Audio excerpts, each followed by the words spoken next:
자, 이제 150페이지입니다. 원가법. 감정평가의 방식에서 원가 방식이 원가법인데 원가 방식에서 가액을 구하는 방법이 원가법인데요. 원가법의 이야기를 좀 하려고요. 여기 이렇게 누르고 하고 요게 이제 뭐 전자칠판 뭐 펜이고요. 뭐 이건 누르는 건데 요게 1,000원이라고 합시다. 예를 들면 이 물건이 1,000원이다. 하나도 사용하지 않은 물건이 1,000원인데 수명은 10년이라고 가정을 하고 3년간 사용했더니 300원어치가 감가가 됐다고 가정을 해보시죠. 요거는 3년간 사용한 물건이고 300원어치가 감가가 됐다.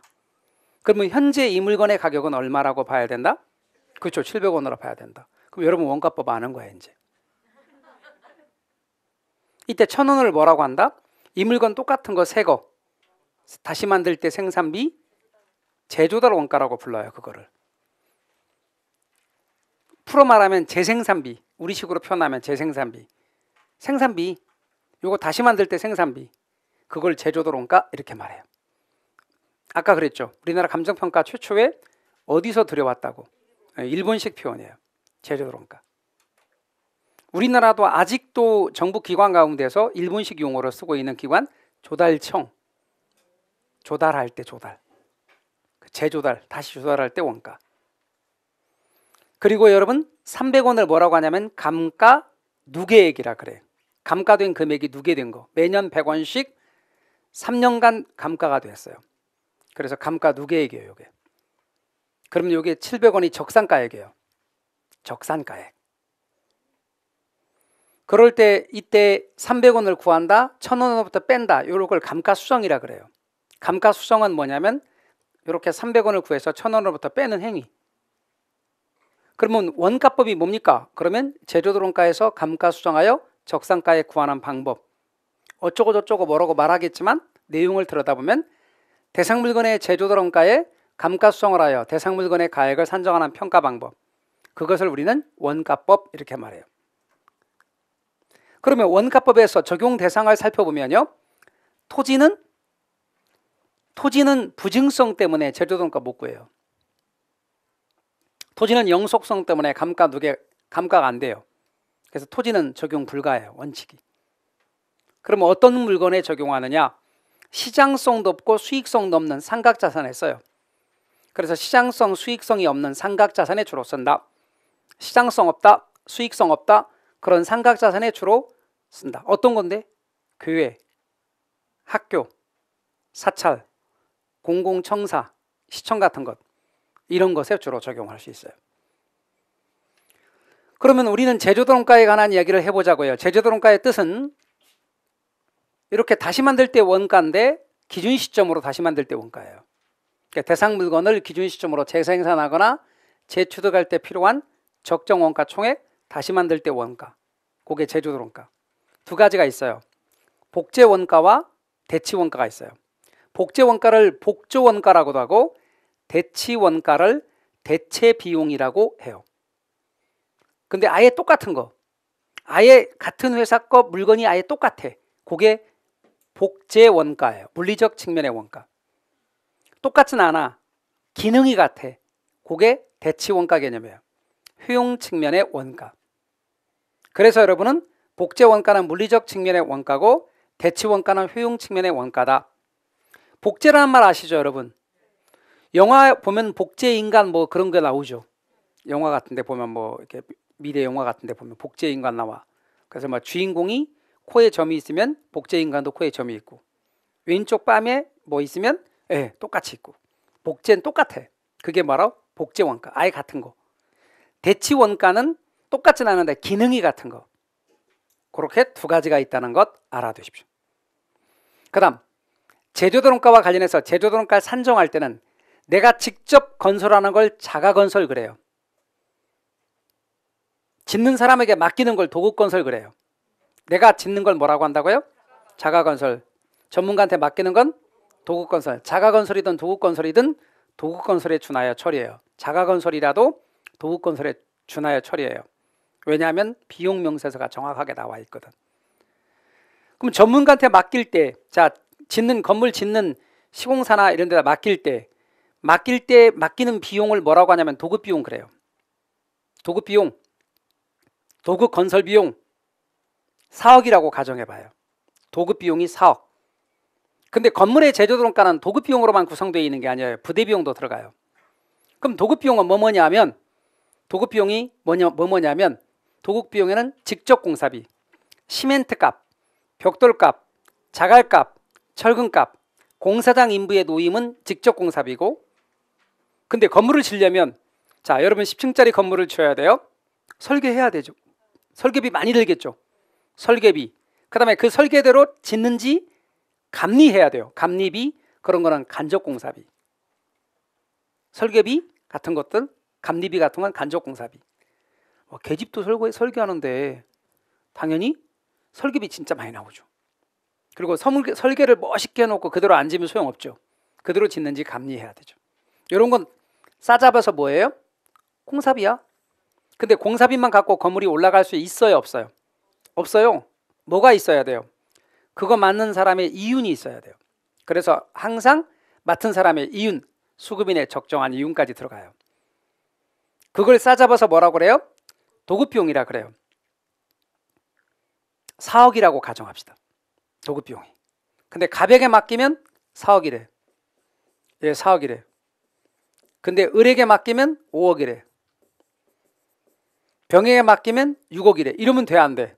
안 되죠. 표준화 시켜놨어요. 국토부에서 이거 표준화 시켜놨다고. 그래서 이 말이 붙는 거예요. 표준적인 도급 건설 비용이라고. 표준화 시켜놨다고요. 그래서 규모, 얼마의 규모의 건물이라면 도급 비용 얼마 표준화 시켜놨기 때문에 표준적인 도급 건설 비용이에요. 그럼 통상의 부대 비용이라는 게 있는데, 통상의 부대 비용은 뭐냐면 일반적인 부대 비용이에요. 건물을 치면 여러분 등기해야 되죠. 등기비. 세금 나가죠. 세금. 현장 감독비. 이런 것들이 다 싸잡아서 통상의 부대 비용에 들어가는 거예요. 그게 5천이라 합시다. 그러면 4억 5천. 건물의 제조론가 4억 5천 이렇게 나오는 거예요. 자가건설이라 할지라도 무엇에 준한다? 도급건설에 준한다. 그럼 자, 이 말의 경우를 시험 문제로 확장합시다. 자가건설이라 할지라도 수급인의 적정 이윤을 계산해 넣어야 된다. OX. 5조. 왜? 도급건설에 준하기로 했으니까. 됐죠? 그 다음 토지의 제조도론가는 중요하지 않습니다. 이제 여러분 조성지나 매립지, 이거는 보통 원가법을 사용할 수 있는데 왜 그런지는 이론 시간에 설명하겠지만 중요하지 않기 때문에 일단 넘어갑니다. 그 다음 감가수정에 대해서 이야기하겠습니다. 여러분 감가수정도 이렇게 길어요. 아까도 되게 긴 게 하나 있었지. 자, 길다라고 했던 게 뭐였죠? 그렇죠. 시장가치. 앞으로 시장가치는 길다. 에듀윌 모의고사로는 적어도 몇 줄 반? 3줄 반 이상 될 거고, 우리 산업인력공단 본시험에 가서는 기출문제에 몇 줄 정도 나왔다? 4줄 반으로 나왔다. 그러니까 그렇게 기억해도 괜찮고, 아까 뭐라고 그랬죠? 대통 충정. 자, 대통 충정자가 들어가 있어야 돼요. 그런데 얘는 말이죠, 이 문장을 외든지 감정평가 규칙에 이대로 있기 때문에 이대로 외든지, 아니면 제가 짚어드린 것만 하면 돼요. 시험 문제에서 제가 짚어드린 것만 시험에서 변형하니까 짚어드린 것만 하면 된다고요. 감가수정은 아까 뭐라고 그랬어요? 감가 누계액을 구해서 제조도론값부터 뺀다 그랬죠. 그러면 여러분 빼는 거니까 증액일까 감액일까? 감액하는 거예요. 공제일까 가산일까? 공제하는 거예요. 언제나 여러분이 잊지 말 건 감가는 물, 기, 경 3가지 감가를 말하는 거예요. 물리적 감가, 기능적 감가, 경제적 감가, 물기경 감가를 가리키는 거예요. 그 다음에 잊지 말 것은 시점은 기준 시점이라는 걸 잊지 마셔야 돼요. 절대로 여러분 취득 시점이나 신축 시점이나 거래 시점이나 그 어떤 시점이 나와도 틀린 겁니다. 기준 시점이 나와야 된다는 걸 알아두십시오. 짚어드리는 것만, 그것도 저 순서로 딱 체킹하면 끝이에요. 그래서 여러분 보시면 감액해야 되는 거예요. 공제예요. 물기경 감가예요. 이렇게 기준 시점에 있어서 평가하는 거예요. 이 감가수정이란 용어는 어디서 따온 거냐면 감가상각이란 용어로부터 만들어낸 거예요. 여러분, 감가상각은 회계에 쓰는 거예요. 기업 회계, 세무 회계에 사용하는 거예요. 그런데 감정평가에 사용하기 위하여 감가수정이라는 말을 만들어냈어요. 학자들이. 이것과 이것과의 차이는 이렇게 비유로 말해볼게요. 여러분 차 사면 자동차 보험 들어야 되죠. 그런데 거기에 자차라는 거 있어요? 자차를 평가할 때 여러분 보험회사 직원이 내 차 상태 와서 봐요, 안 봐요? 안 봐요. 법으로 정해져 있는 기간 동안, 즉 법정 내용수 기간 동안 그냥 까나가는 거예요. 일률적으로. 그러니까 갑돌이하고 나하고 친구인데 둘이 똑같은 차를 같은 시기에 사서 같은 회사 보험을 들면 여러분 차에 감가하는 방식이 똑같은 방식이에요. 그래서 똑같이 지나고 나면 차의 가치가 남아있는 게 똑같다고. 감가하는 방식이 똑같기 때문에 남아있는 가치도 똑같다고요. 그게 뭐예요?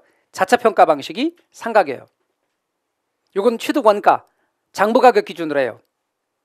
얘는 중고차 시세평가 방식이에요. 중고차 팔 때 내 차 상태 봐요, 안 봐요? 봐요. 저 중고차 팔 때 옛날에 팔 때 차 이제 바꾸려고 팔 때 그 전에 집이 이제 낡은 아파트가 오래되니까 지하 주차장에서 이렇게 시멘트 물 같은 게 떨어지는 거예요. 근데 차가 또 검정차였거든. 본넷에서 밤새도록 떨어진 것이. 쭉 하고 그게 딱 굳었네. 그래갖고 그걸 어떻게 뭐 이렇게 뿌려고 다 닦아도 안 닦이는 거야. 괜히 위에 흠만 생기고. 근데 그게 뭐 좀만 알았으면 그 금방 지우는 걸 알았을 텐데 그 당시에는 그걸 몰랐네. 그래갖고 나중에 중고차 파는데 그거 딱 보더니 이거 뭐 칠세로 들어가려면 비용이 있는데 이거 30만 원 감가. 30만 원 깔은 거야 그거 때문에. 야 그거 참 나중에 알고 보니까 그냥 금방 지울 수 있더라고. 그런데 이야 그거를 30만 원 까. 차 시동 걸어놓고 차 상태 보고 다 전부 다 보는 거예요. 전부 다 감가.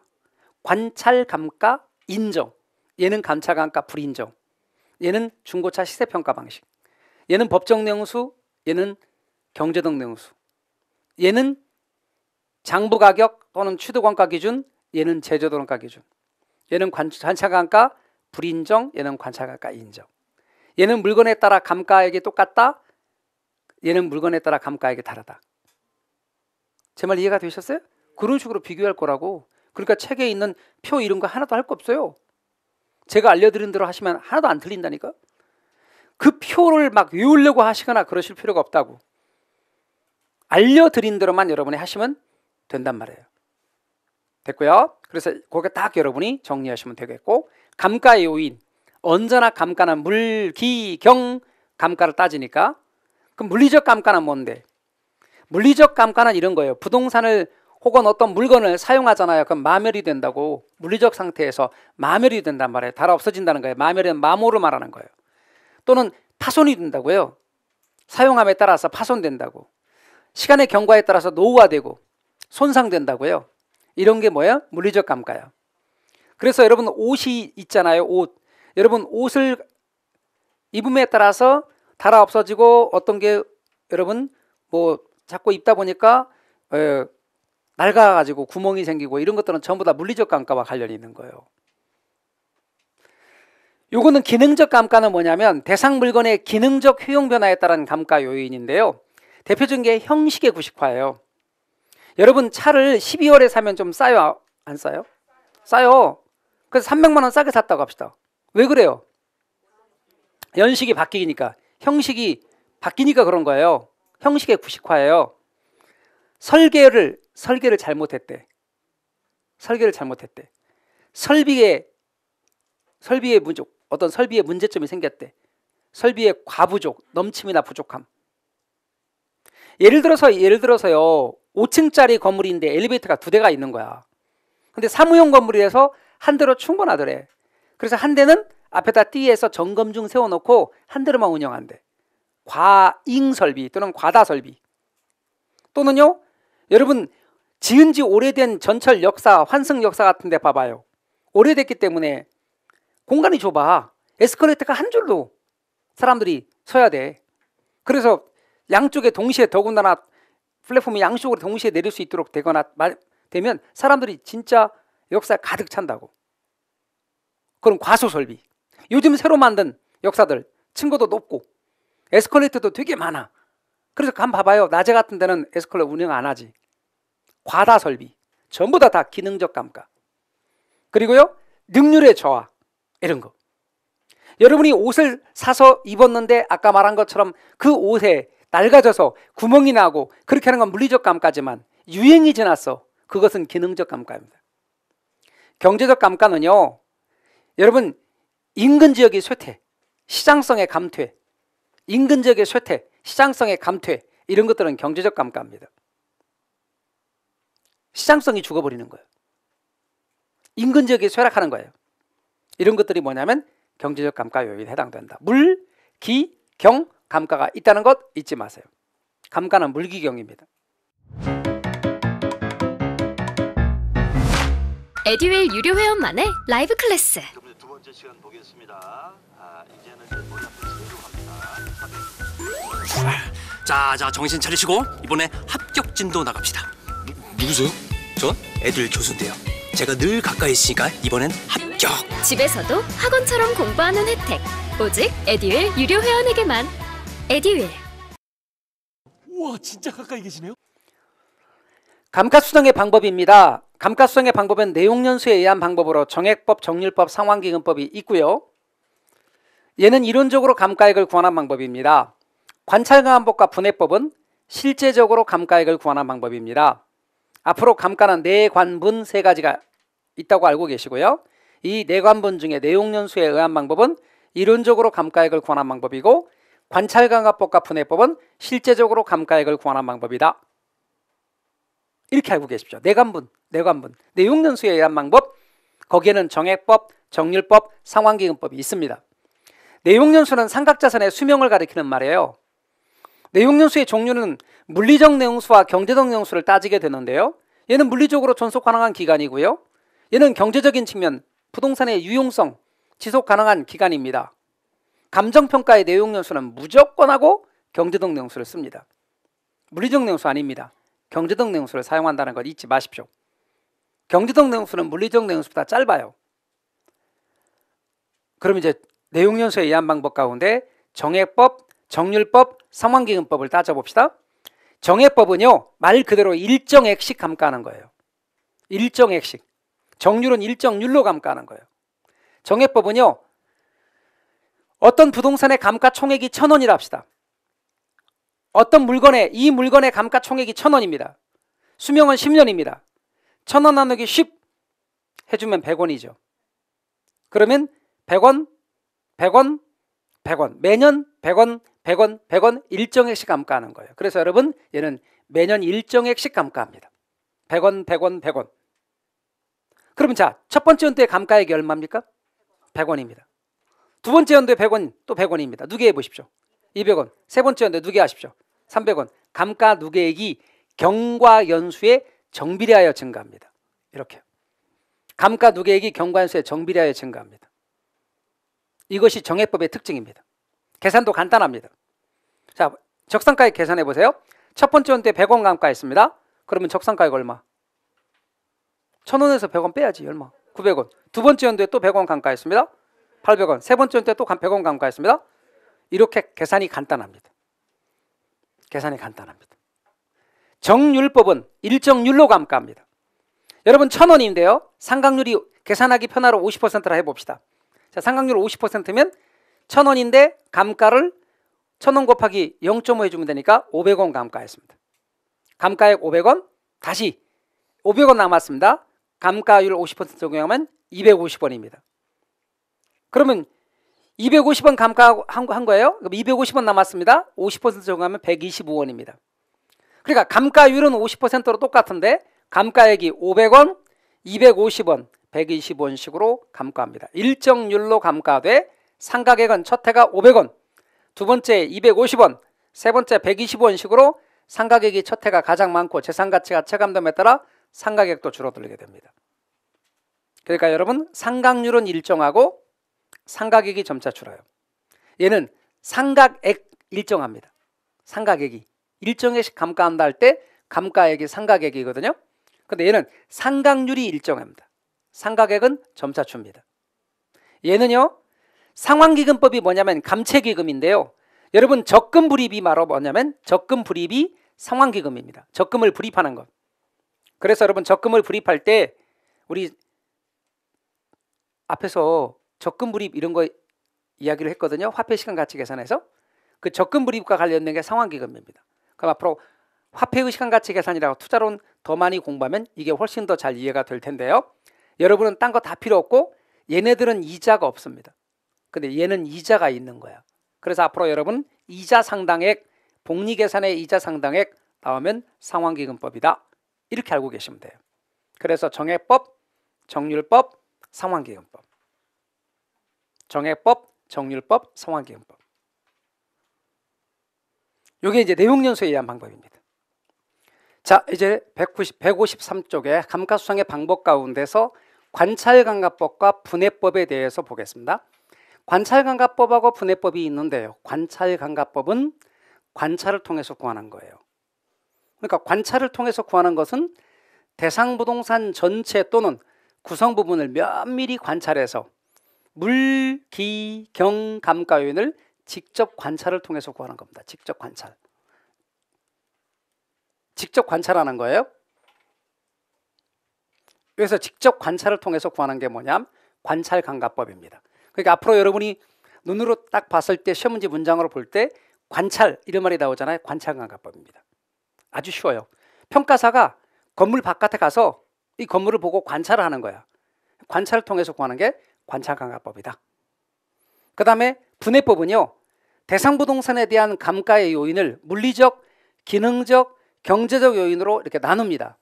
나눈 다음에 이에 대한 감가액을 각각 별도로 측정을 하는 거예요. 그래서 각각 구하는 거예요. 물리적 감가액 따로 구하고 기능적 감가액 따로 구하고 경제적 감가액 따로 구한 다음에 각각 별도로 이렇게 측정을 해요. 그다음 모두 합산하는 방법이에요.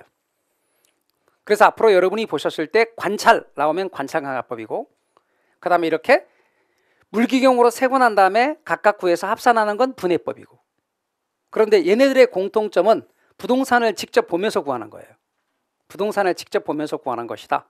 이렇게 여러분이 알아두시면 좋겠습니다. 직접 부동산을 보면서 구하는 것. 그게 바로 관찰감가법과 분해법입니다. 그 다음 이제 거래사례 비교법으로 건너가도록 할 겁니다. 원가법에 대해서 이야기했는데 이번엔 거래사례 비교법에 대해서 이야기를 해보도록 하겠습니다. 자, 이게 대상부동산 이라 합시다. 뭐의 줄임말? 대상부동산 뭐의 줄임말? 감정평가 대상이 되어주는 부동산의 줄임말.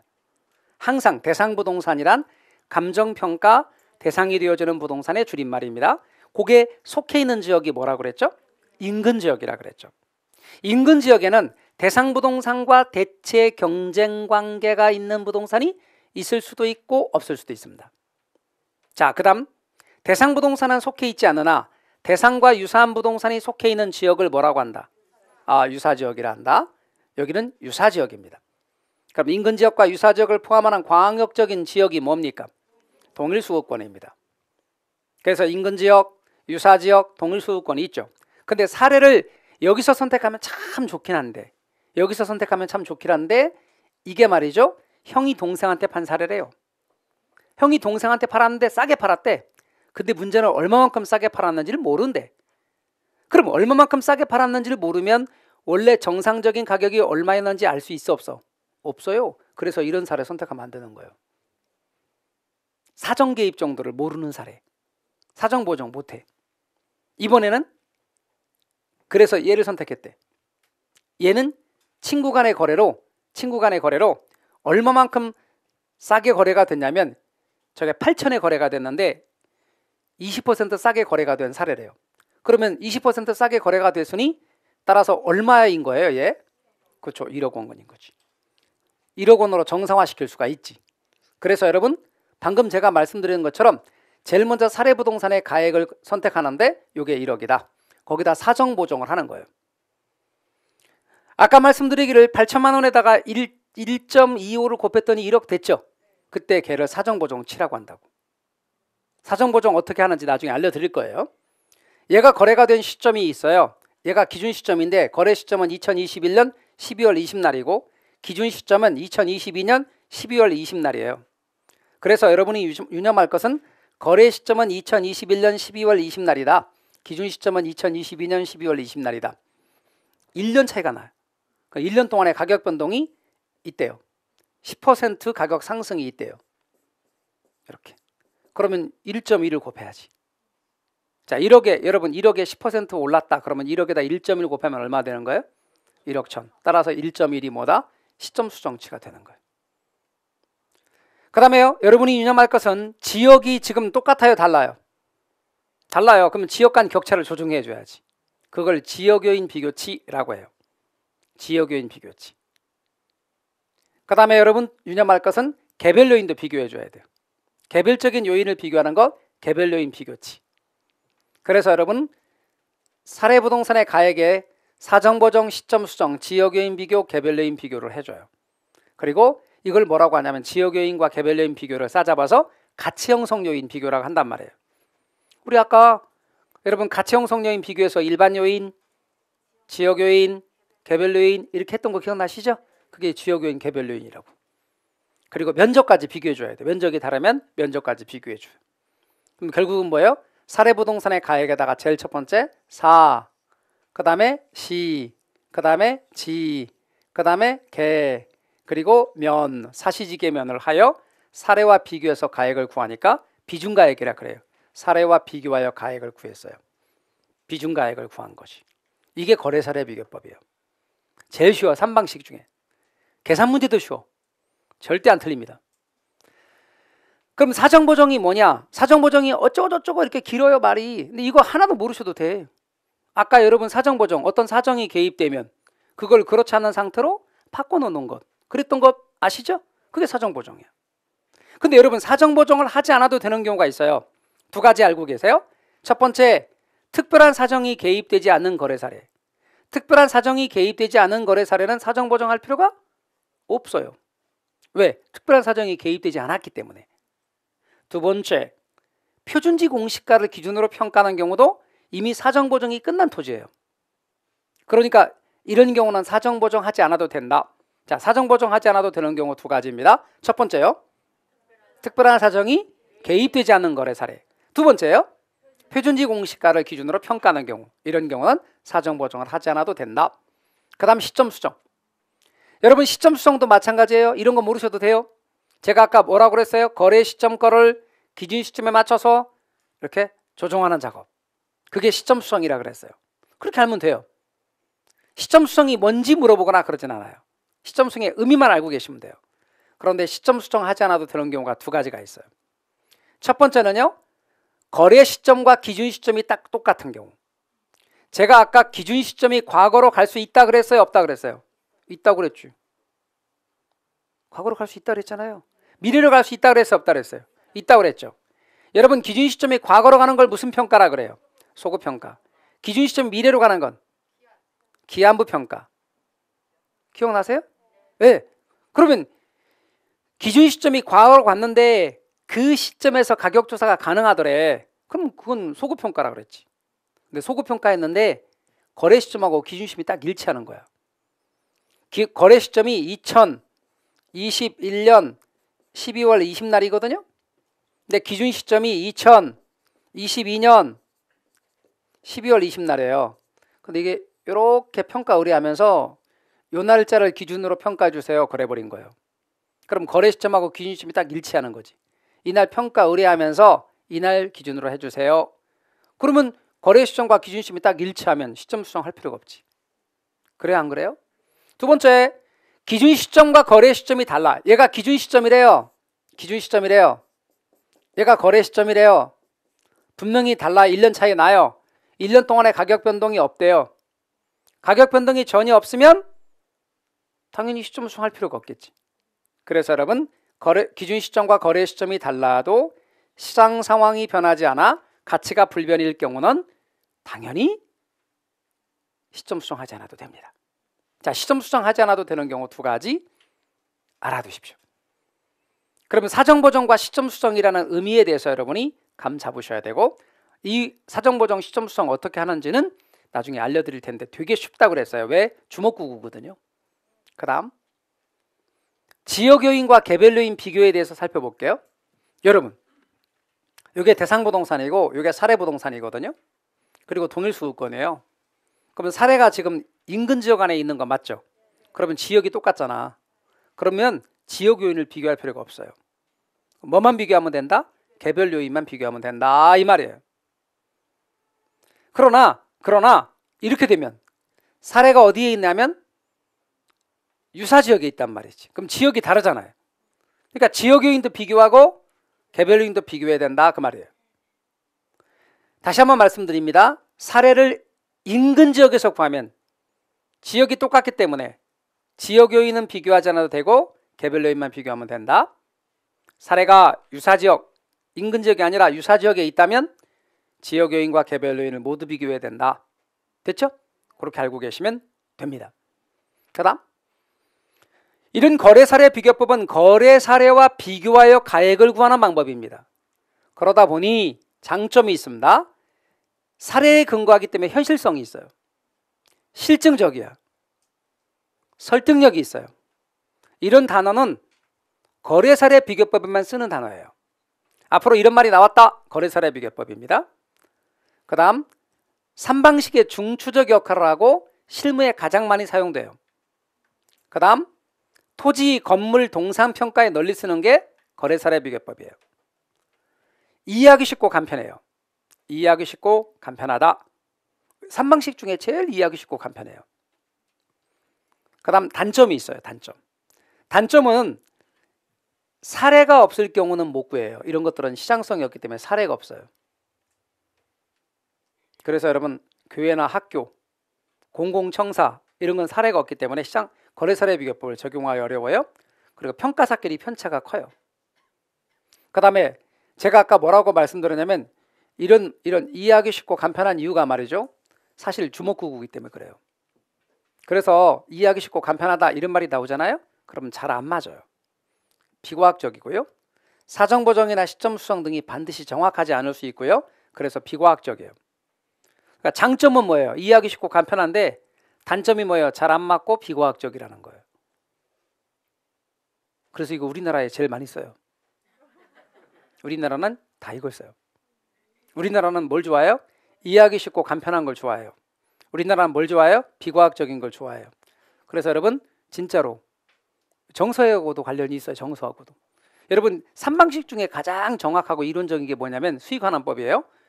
그것만 들어갔다 그러면 눈 뒤집어져요 진짜. 우리는 그거 적대하셔요. 왜냐면 과학적이거든 걔는. 이거 딱 맞아. 농담 아니고 진짜로 우리 3방식이 중추가 거래사례 비교법입니다. 우리나라는 아직도. 그래서 오직하면 미국에서 IMF를 겪고 우리나라 건물들 주워 먹으려고 그냥 날로 먹으려고 들어왔거든요. 그런데 들어왔어요. 들어와서 이제 건물 물어본 거지.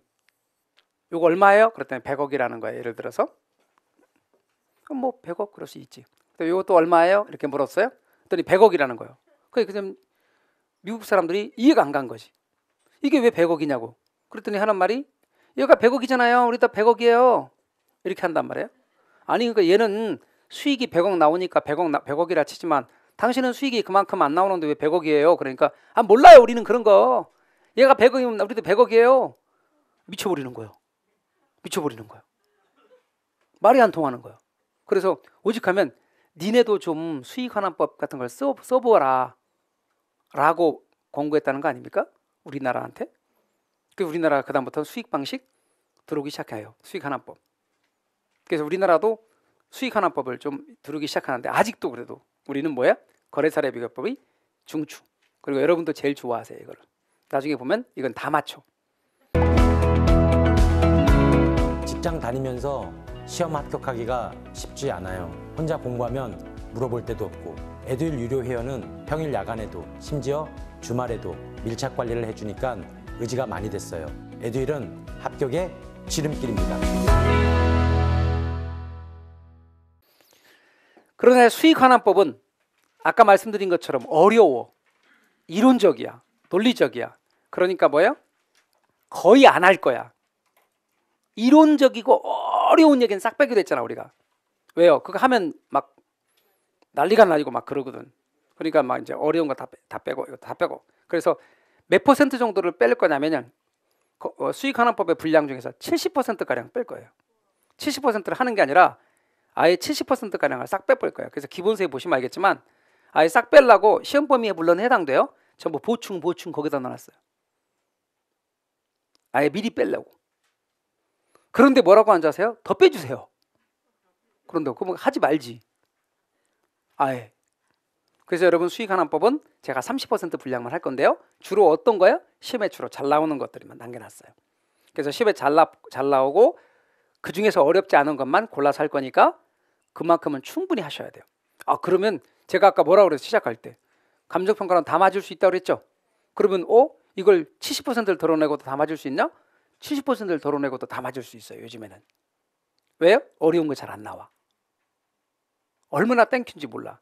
그죠? 그러니까 여러분 수익환원법은 제가 하는 것만 여러분 하시면 다 맞을 수 있다. 이렇게 생각하시면서 보시면 좋겠습니다. 자, 얘는 뭐냐면요. 대상 물건이 장래 산출할 것으로 기대되는 순수익이나 미래의 현금 흐름 이것을 환원하거나 할인 괄호놓기에 환원 할인 괄호놓기 물론 주관식으로 나온 건 아니지만 괄호놓기에 기역 니은에서 이렇게 괄호놓기 시험에 나왔어요. 할인하여 대상 물건의 가액을 산정하는 평가 방법입니다. 이것이 수익환원법인데 이 수익환원법으로 구한 가액을 수익가액이라 그럽니다. 수익가액은요 부동산에서 예상되는 순수익을 환원이율로 이렇게 나누는 거예요. 환원이율 세 글자로 이렇게 할 수 있습니다. 마찬가지로 총수익에서 총비용을 뺀 걸 환원이율로 이렇게 나눕니다. 그러다 보니 수익이 있는 부동산에 구하는 거예요. 수익이 없는 부동산은 못 구해. 그럼 자 여러분 수익이 있는 부동산을 무슨 부동산이라고 불렀죠 우리? 수익성 부동산이라고 그랬지. 그 수익성 부동산이 뭐냐면 임대용이나 기업용 부동산이에요. 그 기업용 부동산에는 상업용이나 공업용 부동산이 들어가고 그래서 여러분 이런 부동산에 쓸 수 있다? 그럼 이런 부동산 쓸 수 있을까 없을까? 주거용 부동산 안 돼요. 수익이 없으니까. 그 다음에 교육용 부동산 안 돼요. 공공용 부동산 안 돼요. 그 주택은 쓸 수 없나요? 아니 주택인데 임대용 부동산 임대업자가 임대하는 임대용 부동산이면 주택도 적용을 해요. 다만 내가 주거용으로 그냥 사용하는 일반 부동산은 수익성 부동산 아닌 건 안 된단 말이에요. 수익성 부동산에만 적용하는 거예요. 수익이 있으니까. 제 말 이해가 되셨죠? 그 다음 환원 방법입니다. 환원 방법은 수익환원법으로 감정평가할 때는 직접환원법이나 할인현금흐름 분석법 두 가지가 있는데 중에서 감정평가 목적이나 대상 물건의 적절한 방법을 선택해서 하는데요. 우리는 직접환원법을 공부할 거예요. 그리고 할인현금흐름 분석법은 안 할 거예요. 왜? 이건 까다로워. 그런데 시험에 다행스럽게 직접환원법만 나오네? 땡큐죠. 그래서 우린 직접환원법만 할 거다. 그럼 직접환원법은 뭔데? 여기서 단일 기간은 한 해 걸 따지는 거야. 한 해 것만 딱 따져서 수익이 매년 똑같다고 가정할 거라고요. 그래서 한 해 수익, 순수익을 적절한 환원율로 환원하여 대상 물건의 가액을 산정하는 평가 방법인데요. 할인 현금 흐름 분석법은 여러 해 걸 다 따지는 거예요. 취득, 운영, 처분을 다 따져. 근데 얘는 한 해 것만 따지는 거예요. 그러니까 간단한 거죠. 그래서 직접 환원법만 우린 다룰 거다. 그 다음 순수익. 이 순수익은 순영업소득을 가리키는 거예요. 순영업소득을 가리키는데 대상 물건을 통하여 일정 기간에 획득할 총수익에서 그 수익을 발생시키는 데 소요되는 경비를 공제한 금액, 이게 법령에 있는 말이에요. 근데 아주 쉽게 이렇게 하지 말고 그냥 순영업소득이야. 우리 순영업소득 아시죠? 유효총소득에서 영업경비 뺀 거. 그래서 순영업소득을 말하는 거다. 그냥 순영업소득으로 알고 계시면 돼요. 그래서 여러분은 앞으로 순수익은 순영업소득이다. 순수익은 순영업소득이다. 어떻게 구하느냐? 유효총소득에서 영업경비 뺀 거다. 그거예요. 그 다음에 환원율. 자, 여러분 세 글자로 환원율이라 그래요. 세 글자로 환원율이라 그래요. 네 글자로 환원이율이라 그래요. 다섯 글자로 자본환원율이라 그래요. 이 모든 말이 같은 말이에요. 그래서 여러분 환원율, 환원이율, 자본환원율 같은 말이에요. 그러면 환원이율은 뭐냐? 직접 환원법에서 사용할 환원율은 아까 시장 추출법으로 구하는데 요거 시장 추출법으로 구하는데 이게 뭔지는 좀 이따 얘기합시다. 그 다음 환원이율은 뭐냐? 환원율은 부동산 가치분의 순영업소득이에요. 부동산 가치가 1억 원이라고 가정합시다. 순영업소득이 1,000만 원이라고 가정합시다. 그리고 곱하기 100 해볼까요? 그럼 100분율로 환산한 거니까 10%예요. 그래서 10%가 환원율이다. 이렇게 구하는 거지. 그래서 여러분 환원율을 구할 때도 환원율로 주어지기도 하지만 이렇게 구하라고 하면 여러분 순영업소득 구하고 부동산 가치로 나눠주면 구할 수 있다. 아주 간단해요. 저것도. 환원율 혹은 환원율, 자본환원율 이렇습니다. 이런 환원율 구하는 방법은 5가지를 알고 계셔야 돼요. 5가지만 있지 않아요. 근데 5가지만 알면 돼요. 다시 한번 말했어요. 공법 시간에 5가지를 이야기하면 절차법이기 때문에 5가지밖에 없는 거예요. 근데 개론에서는 제가 5가지를 소개했다고 5가지만 있는 건 아니에요. 근데 시험에 5가지만 알면 돼. 제가 소개하는 것만 알면 된단 말이에요. 그게 뭐냐면 시, 조, 투, 엘, 부 이렇게 5가지만 알면 돼요. 시조12예요. 이렇게 시장추출법, 조성법, 투자결합법, 에루드법, 부채감당법, 시조12 5가지만 알면 돼요. 시장추출법은 시장에서 추출해내는 방법인데 아까 우리 직접환원법만 한다고 그랬는데 직접환원법에서는 이렇게 시장추출법으로 해요.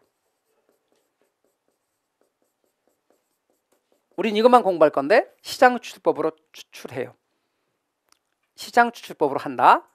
조성법, 투자결합법, 엘루드법, 부채강당법 5가지가 있다는 것만 알아두십시오.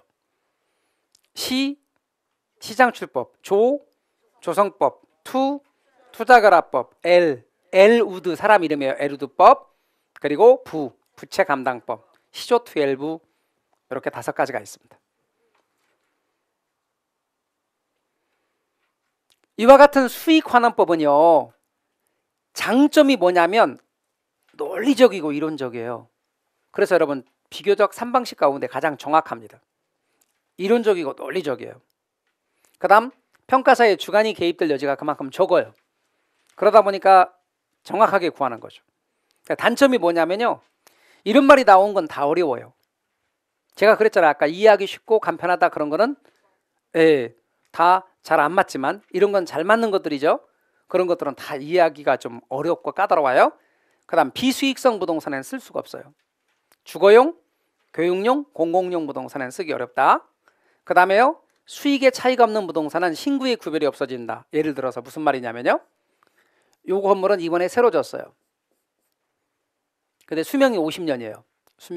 건물의 수명은 50년이라 합시다. 근데 이 건물은요. 지은 지가 30년이 된 건물이에요. 그러면 이거는 앞으로 50년 동안 수익을 내요. 그러면 50년 동안 앞으로 수익을 내는데 그 내는 수익이 1,000만 원 수익이 된다고 가정합시다. 요거는 50년 동안 발생하는 수익이에요. 여긴 30년 지났어요. 20년 남았어요. 20년 동안 앞으로 수익을 얼마만큼 내냐면 1,000만 원 낸다고 합시다. 얘는 위치가 되게 좋은 모양이에요. 예부에 비해서. 그러면 얘는 현재 가치 할 때 이렇게 해서 할인율로 나누는 거예요. 이게 환원이율이에요. 그러면 얘는 1억이에요. 부동산 가치. 얘 환원율이에요. 10%로 나눠서 1억이에요.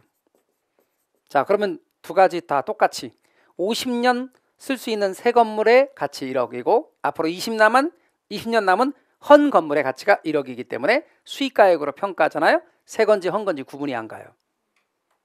뭐만 갖고 따지기 때문에. 그렇죠. 수익만 갖고 따지기 때문에. 그래서 수익만 갖고 따지다 보니 수익의 차이가 없다면 남은 기간 동안에 수익의 차이가 없는 이 부동산의 경우는 새 건지 헌 건지 구분이 안 가는 문제도 있어요. 감 잡으셨죠? 네, 그래서 여러분 수익환원법이 갖고 있는 장점이 있고 단점이 있다. 그런 것도 알아두시면 좋겠어요. 자, 감정평가 3가지 방식에서 가액 관한 방법 말해봐요. 뭐죠? 첫 번째 원가법, 두 번째 거래사례 비교법, 세 번째 수익환원법. 이렇게 용어 자체가 너무 생소해. 안 쓰는 말이란 말이에요. 일상에서. 한 번도 보통 사람들 물어봐요. 원가법 들어봤나고. 한 번도 들어본 적이 없어요. 원가법, 거래사례비교법, 수익환원법 익숙하게 여러분 용어에 대해서 자꾸 말해봐야 돼요. 원가법으로 구한 가액 뭐라고요? 적산가액. 거래사례비교법으로 구한 가액은 비중가액. 수익환원법으로 구한 가액은 수익가액. 용어에 대해서 여러분이 자꾸 적응을 해 가셔야 됩니다. 그 다음에요, 우리는 이제 부동산 가격 공시제도로 가야 되고 여기서부터 끝까지 그리고 마지막 마무리까지 해 나가도록 하겠습니다. 우리 쉬었다가 가도록 하죠. 쉬었다 하십시다.